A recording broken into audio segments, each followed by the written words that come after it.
ராதே கிருஷ்ணா. எல்லோருக்கும் நமஸ்காரம். இந்த வீடியோவில் பகவத்கீதையை படிப்பதினால் உண்டாகும் பலன்களை பார்ப்போம். நம்ம ஏற்கனவே பார்த்த மாதிரி பகவத்கீதை பகவான் ஸ்ரீ கிருஷ்ணர் இந்த உலகத்திற்கு அருளிய உபதேசம்.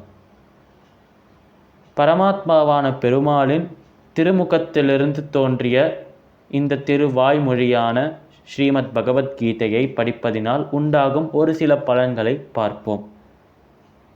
நம்ம கீதையை பற்றி பேசும்போது சர்வசாஸ்திரமயி கீதா என்று குறிப்பிடுவோம்.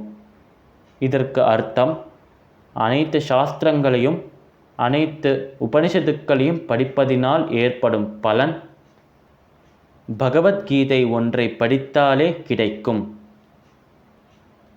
அது மட்டுமல்லாமல் தரணியில் சிரேஷ்டமான நதியாக கருதப்படும் கங்கையில் ஸ்நானம் செய்வதற்கு சமமாம் கீதையை படிப்பது.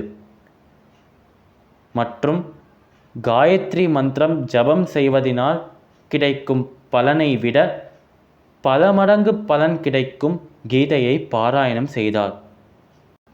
இதையெல்லாம் விட ஒரு முக்கியமான விஷயம், எவர் ஒருவர் நித்தியமும் தினமும் தவறாமல் கீதையை பாராயணம் செய்கிறாரோ அவர் பெருமாளின் தயைக்கும் கருணைக்கும் அன்பிற்கும் அருளிற்கும் பாத்திரமாகிறார்.